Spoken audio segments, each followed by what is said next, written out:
Oke, kita masih melanjutkan materi kita yaitu materi mengenai capital budgeting cash flow. Nah, di sini kita masuk ke dalam sesi sesi berikutnya ya. Sesi kedua, ya kan? Nah, kita langsung masuk ke dalam problem kelima. Diceritakan di dalam problem kelima ini ada suatu perusahaan itu bernama College Corporation. Nah, ini tuh perusahaan asal Itali, yaitu memproduksi matras yoga, ya kan. Nah, dimana pada tahun 2020 perusahaan itu ingin mengganti mesin lamanya karena mesin lamanya itu dianggap sudah nggak modern lah atau sudah ketinggalan zaman, ya kan. Nah, mungkin kita langsung masuk nih ke dalam pembahasannya ya. Jadi kita langsung masuk ke dalam pembahasannya. Problem keempat. Nah, yang pertama, ingat kita harus mengisi daripada initial investmentnya. Nah, terus sekarang itu di tahun 2020.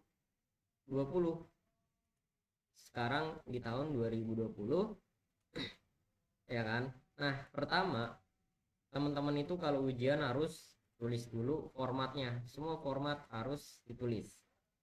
Dari mulai insert cost of new asset, kemudian after tax profit from sale of old asset, kemudian change in net working capital. Nah, kemudian baru sampailah initial investment cash flow-nya. Nah, mungkin kita langsung masuk ke sini ya. Ke bagian pertama, initial investment, yaitu insert cost of new asset. Nah, di sini berarti ingat, untuk pertama ini, bagian pertama kita langsung ngelihat ke mesin yang baru. Kita langsung lihat dulu mesin yang baru nih, biar ngerjainnya nanti pada saat ujian itu lebih cepat juga, ya kan. Langsung aja kita lihat ke mesin yang baru. Nah, di dalam mesin yang baru ini yaitu bernama Jackson, ya kan. Mesin Jackson itu dibeli dengan harga 1,2 miliar. Nah, di mana harga belinya itu udah termasuk biaya pengiriman FOB, destination point. Nah, ingat, berarti kita yang menanggung semua biaya-biayanya, ya kan. Nah, berarti di sini 1,2 miliar itu udah termasuk biaya-biaya semua nih. Nah, berarti kita itu harus dikurangin dulu nih 1,2 miliarnya ini, biar ketahuan nanti nih mesin kita itu harga aslinya itu berapa juta sih, ya kan. Nah, kita baca lagi dulu nih keterangannya. Di mana biaya pengirimannya itu 50 juta, biaya asuransinya itu 25 juta, biaya instalasinya itu 75 juta, serta biaya asuransi pemakaian sebesar 100 juta. Nah, ingat juga jangan sampai salah, untuk biaya asuransi pemakaian ini tidak perlu ditulis di dalam ini initial investment. Jadi dia nggak termasuk initial investment, makanya dia nggak ditulis di sini. Tetapi biaya pemakaian itu nanti akan mengurangi daripada nilai ini 1,2 miliar ini. Nah, berarti kita cari dulu nih 1,2 miliar itu harus kita kurangi dulu nih 50 juta, kemudian dikurangi 25 juta, kemudian dikurangi 75 juta, kemudian dikurangi 100 juta, ya kan. Nah, tadi untuk biaya pengiriman 50 juta, kemudian untuk biaya asuransi perjalanan, ingat asuransi perjalanan itu ditulis, asuransi perjalanan itu 25 juta, dan biaya instalasinya 75 juta. Terus ada lagi biaya pemakaian, ini nggak perlu ditulis ke dalam initial investment bagian install cost of asset.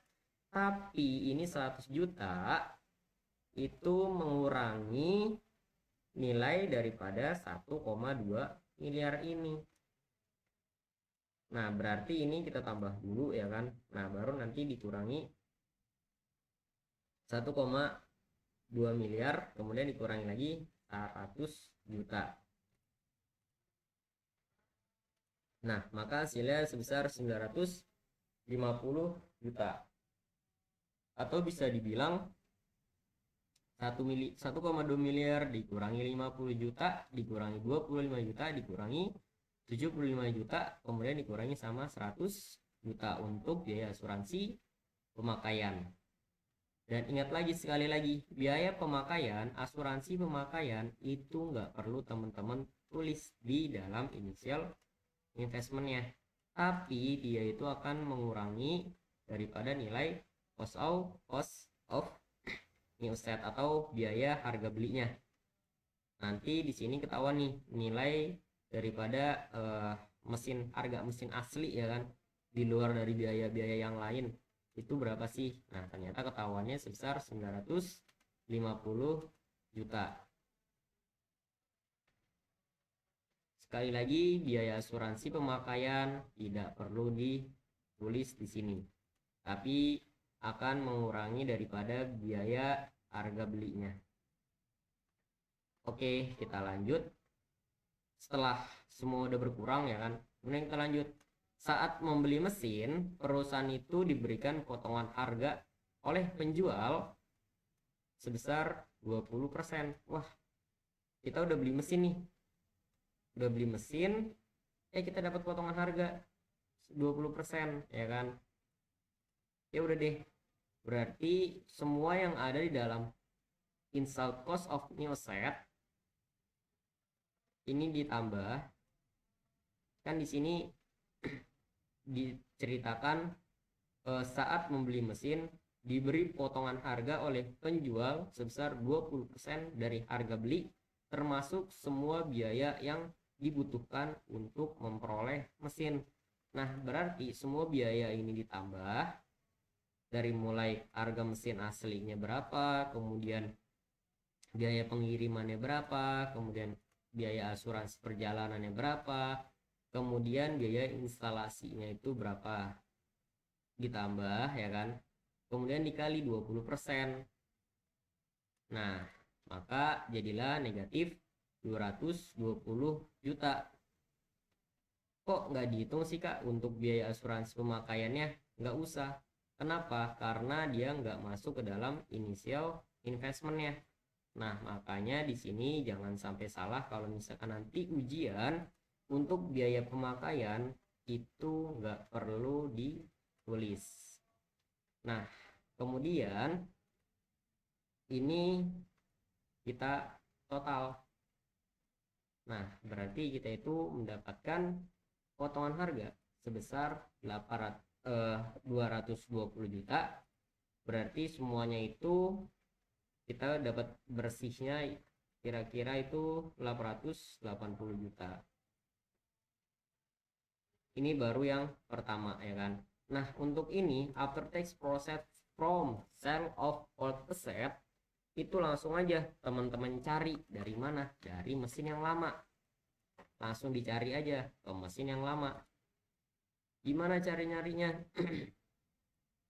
Jadi di sini kita nyari dulu process from sale of all asset. Gimana? Kita harus nyari ini dulu nih, berarti nih harga penjualannya. Nah, di sini diketahui, berarti kita baca dulu. Mesin versi itu dibeli pada akhir tahun 2017. Biayanya itu sebesar 1 miliar. Proporsi perbandingan harga beli dan biaya lain-lain itu 3/2. Nah, berarti perbandingannya itu 3 itu untuk harga beli dan 2 untuk biaya lain-lain. Berarti 3/5 untuk harga beli, 3/5 dikali 1 miliar. Kenapa dibagi 5? Ya karena kan ininya perbandingannya kayak gitu. Nah,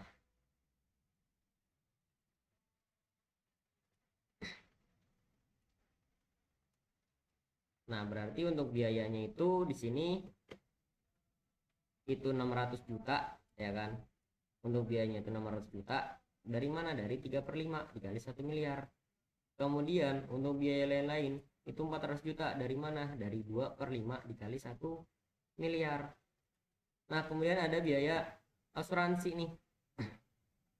Biaya asuransi. Biaya pengiriman FOB destination point.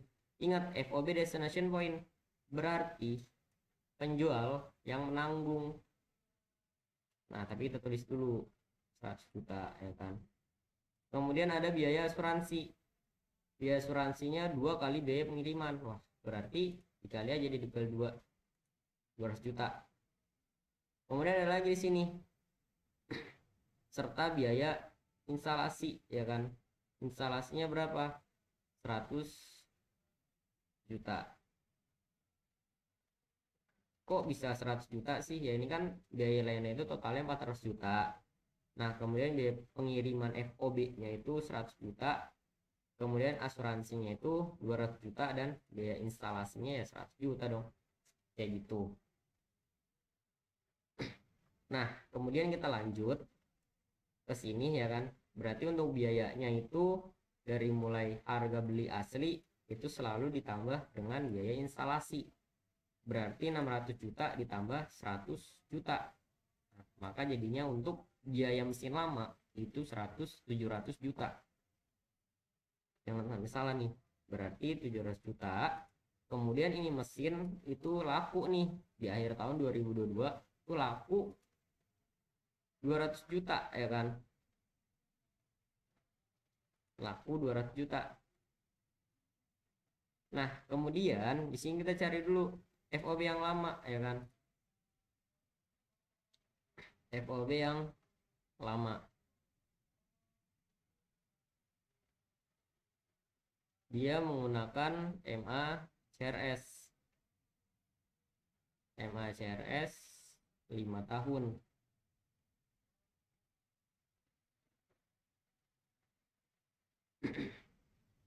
Di sini dia itu beli 2017, akhir tahun 2017 ya kan.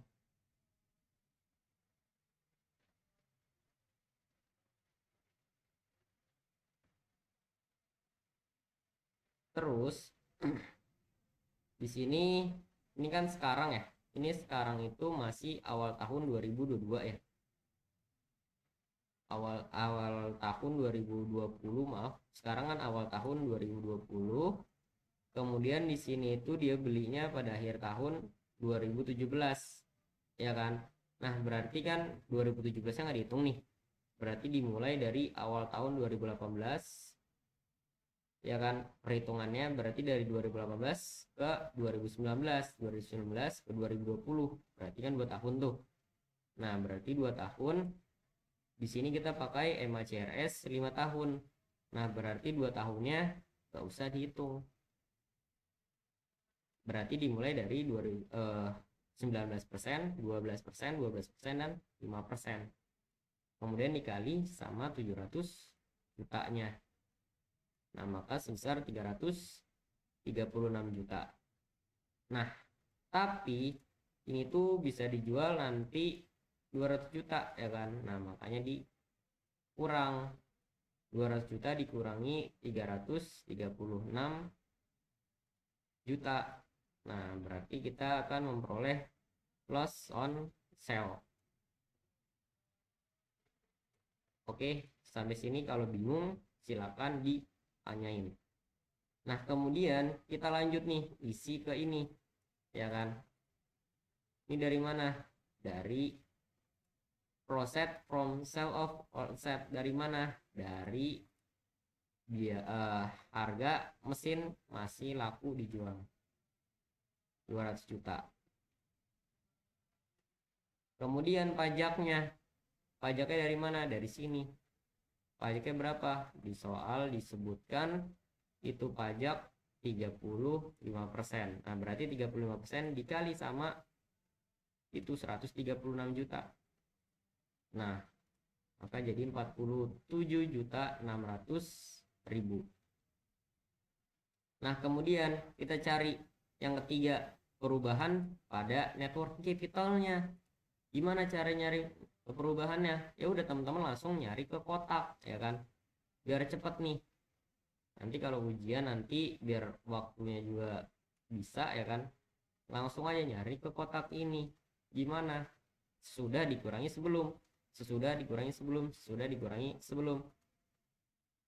Nah, untuk cash ya kan, perubahannya berarti 1.020.000.000 dikurangi 890 juta itu 130 juta. Kemudian untuk accounts receivable 630 juta dikurangi 580 juta.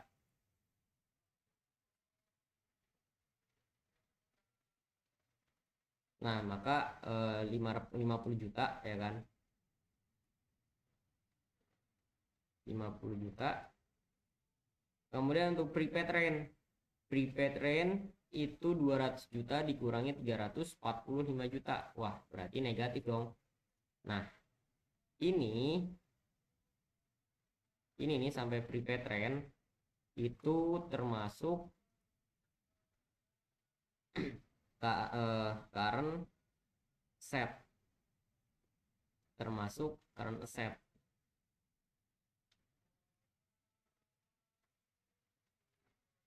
Sampai prepaid rent ini termasuk current asset. Nah, kemudian kita lanjut nih. Untuk current liabilities-nya itu accounts payable sama notes payable. Berarti 500 juta dikurangi 450 juta itu 50 juta. Kemudian untuk notes payable itu 675 juta dikurangi 775 juta. Berarti negatif dong. Negatif 100 juta. Nah, udah sampai sini aja. Kenapa bonds payable itu enggak? Karena bonds payable nanti masuknya ke long term, jadi jangka panjang, makanya nggak masuk. Sedangkan yang masuk di sini hanya short termnya aja atau jangka pendeknya. Nah, berarti ini kita total ya kan, kita total nih untuk case ditambah accounts receivable kemudian ditambah prepaid rent. Ingat pokoknya ditambah. Nah, berarti kan ini nanti kalau ditambah berarti mengurangi ya. Nah, makanya 35 juta. Kemudian yang kedua, perubahan pada current liabilities 50 juta ditambah minus 100 juta ya berarti kan negatif dong. Negatif 50 juta. Negatif 50 juta.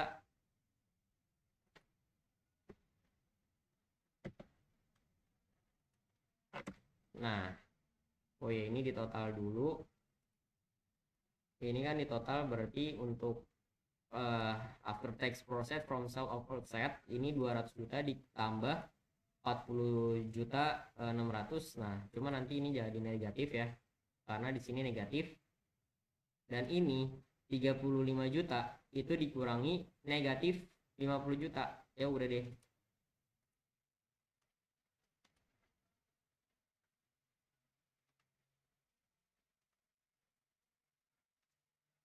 Oh salah, ini dikurangi negatif 50 juta ya kan. Nah, maka 85 juta. Nah, berarti ini kita total aja nih.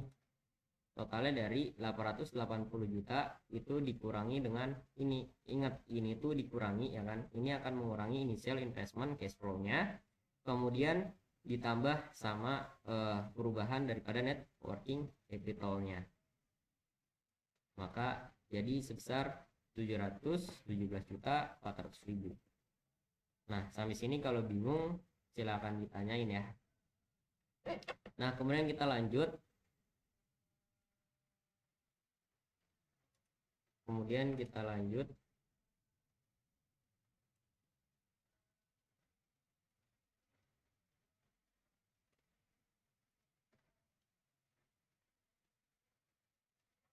Ini udah. Nah, berarti kita lanjut ke dalam operating cash flow-nya. Ini udah selesai sampai initial investment cash flow. Pokoknya kalau bingung silakan teman-teman tanya. Nah, kemudian kita masuk ke dalam operating cash flow. Nah, di dalam operating cash flow langsung aja dicari perubahan jumlah produksi mesin lama, mesin baru nih. langsung dicari ke kotak berikutnya untuk mempercepat. Nah, untuk mesin versi di tahun 2020 ini 500, oh ini salah, ini 5000 unit ya. Ini 5000 unit. Kemudian Jackson ini 700 unit. Oke ya. Berarti nah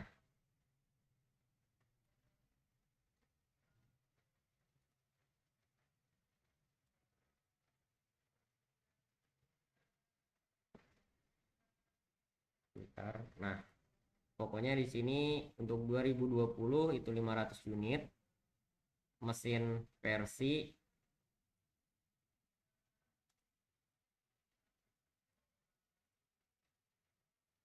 Kemudian untuk mesin Jackson itu 7000 unit.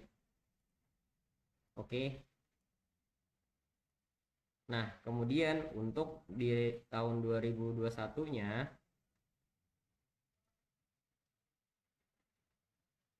di tahun 2021 itu 25% lebih tinggi dibandingkan dengan tahun 2020. Ya udah tinggal dikali aja nih. 125% dikali 5000 unit. Nah, berarti hasilnya 6250. Nah, kemudian untuk Jackson 55% lebih tinggi daripada tahun 2020.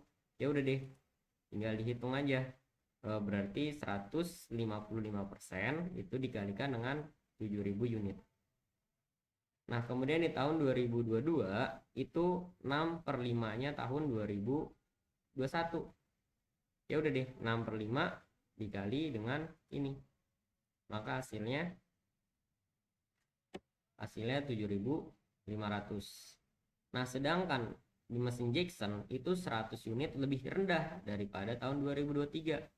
Berarti ini berkurang 100 unit lebih rendah.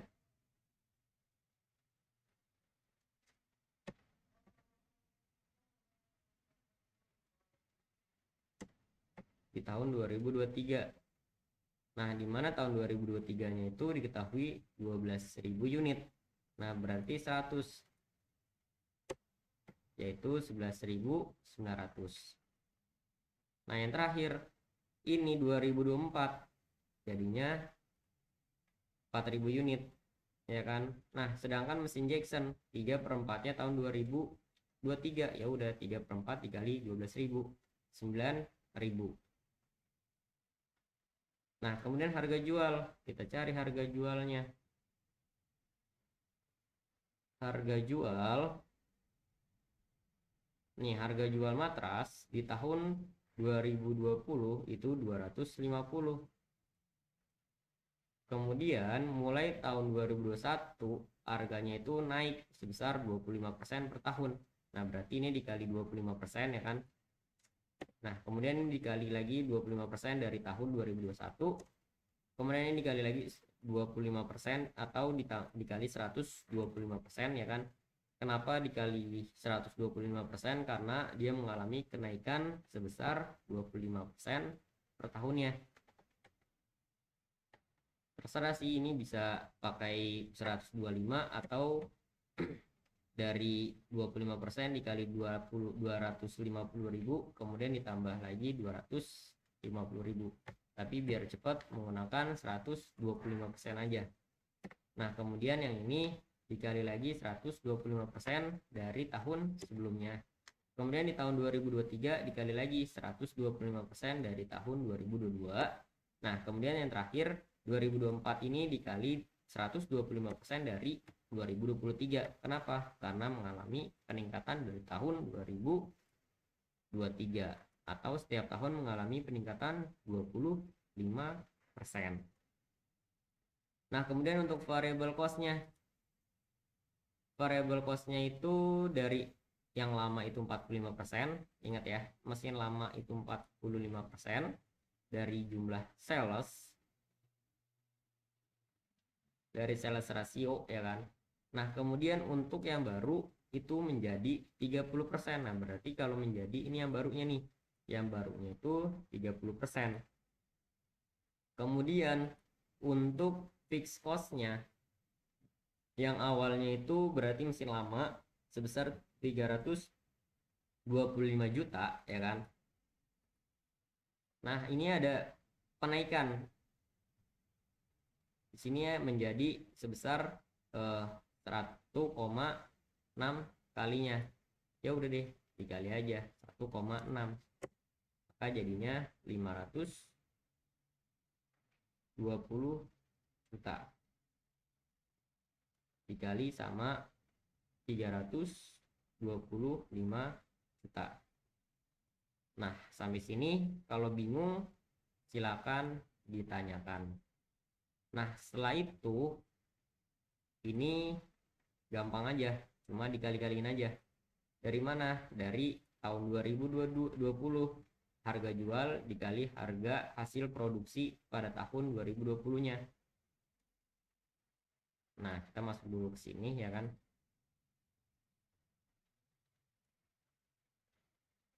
Salesnya nih, salesnya ingat harga jual dikali hasil produksi. Harga jual dikali hasil produksi 2020. Kemudian 2021 juga sama, harga jual dikali harga hasil produksi tahunnya 2021. Kemudian 2022 juga sama, sampai seterusnya sama semua. Tapi 2025-nya itu nggak usah dianggap. Kenapa kita nulis 2025 ya kan? Karena kita menggunakan MACRS 5 tahun. Makanya ditulis sampai dengan 2025. Tapi ini 0 aja, nggak apa ini. Kemudian untuk variable cost-nya, tadi variable cost yang baru itu 30%. Ya udah deh, ini dikali aja 30%. Ini dikali 30% dari atasnya, dari sales. Ini juga dikali 30% dari sales, 30% dari sales tahun 2023, 30% dari sales tahun 2024. Nah, ini udah 0, 0. Kemudian untuk fixed cost-nya, tadi fixed cost yang lama itu sebesar 325 juta. Oh ya, maaf, ini mesin baru ya, berarti 520 juta. Nah, berarti dikurangin semua. Ya udah deh, ini tinggal teman-teman hasilin aja. Ya, teman-teman hasilin aja. Nah, maka jadi deh untuk earnings before depreciation tax. Kemudian untuk depresiasinya, ini menggunakan MACRS. Menggunakan MACRS 5 tahun. Menggunakan MACRS 5 tahun. Nah, di mana di sini 20%, 32%, 19%, 12%, 12% dan 5%. Nah, berarti di sini 20% dikali apa? Dikali sama ini. Installed cost of new set. Masih sama kayak kemarin ya kan, dikalinya. Ini juga sama. Dari mana? Dari ini.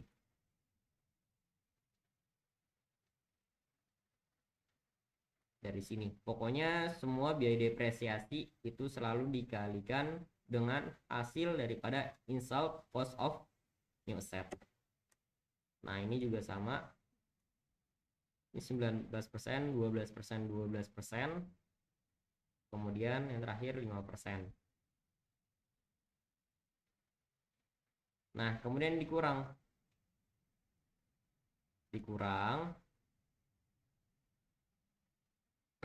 Kemudian ada pajaknya. Pajaknya 35%. 35% ini dari sini. Dari earnings before tax. Semuanya sama, 35% dikali sama EBT.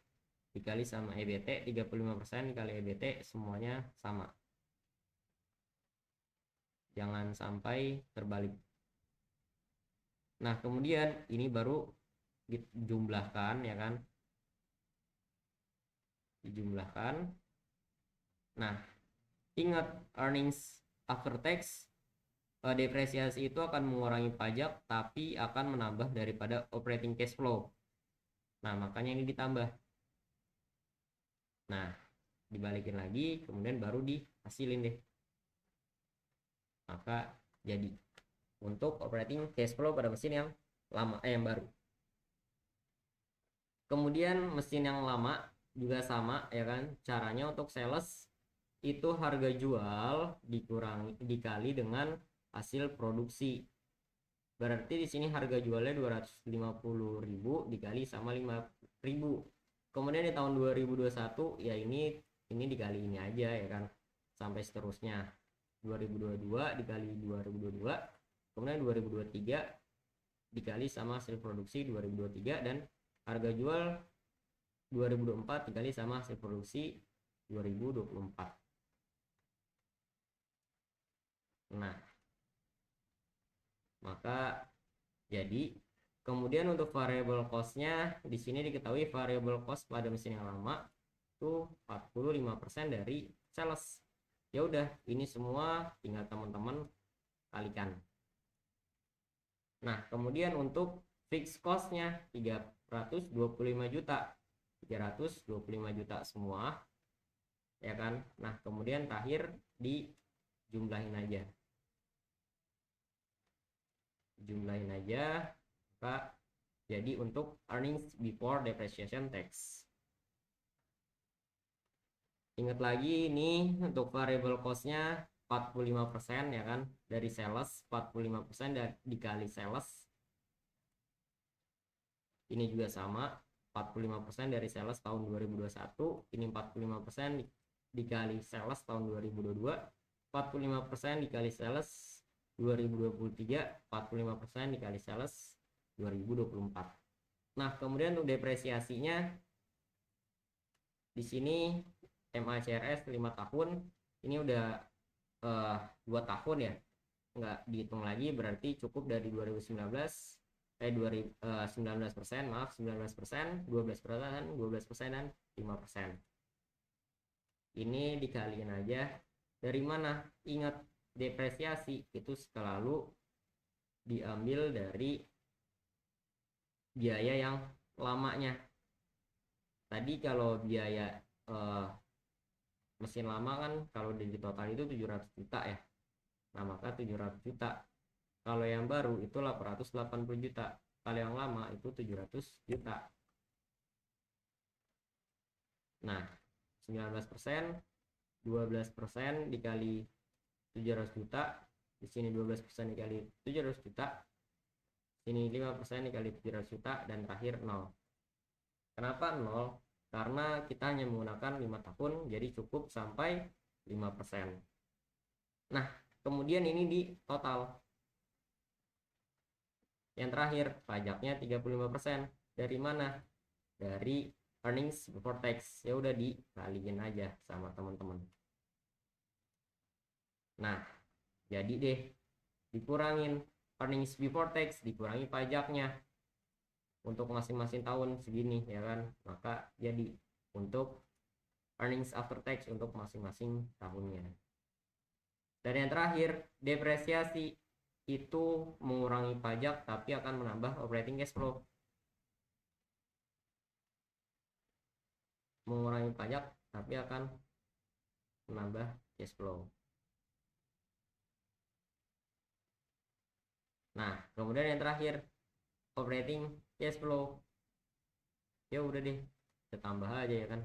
Dari earnings after tax ditambah depresiasinya. Maka jadi deh ini semua.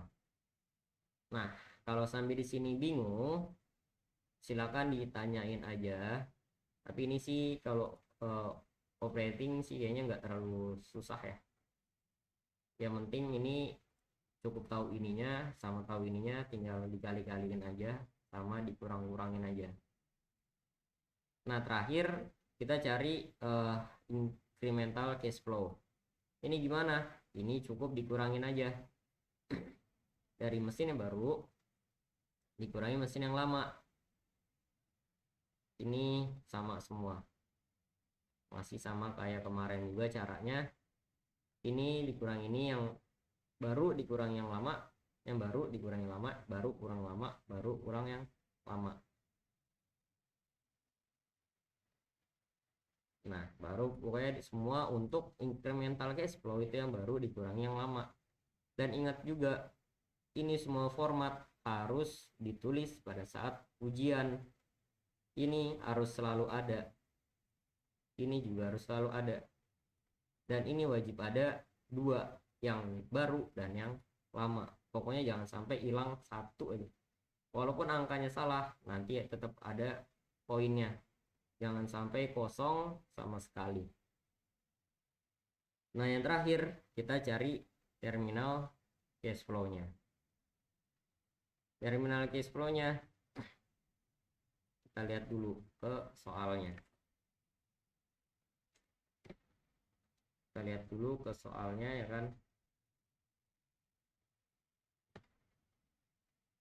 Ke mesin yang baru.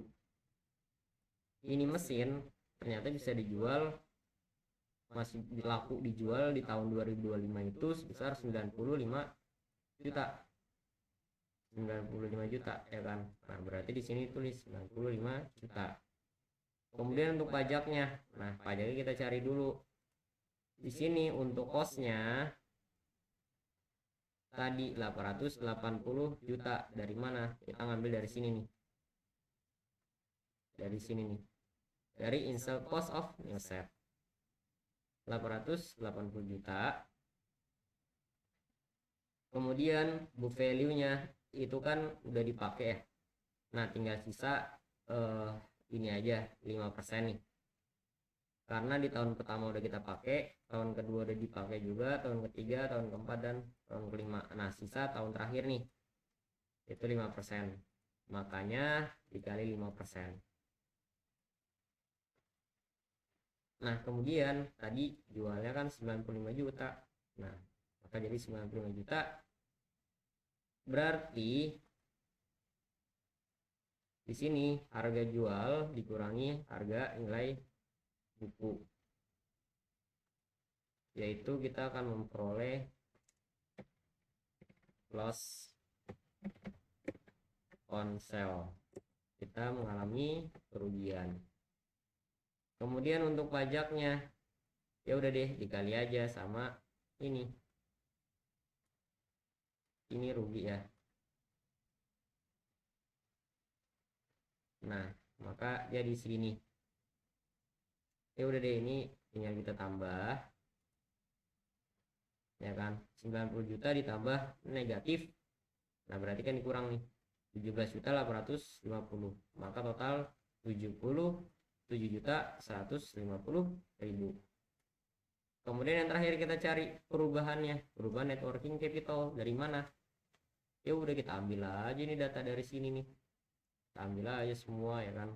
Kita pindahin sini. Nah,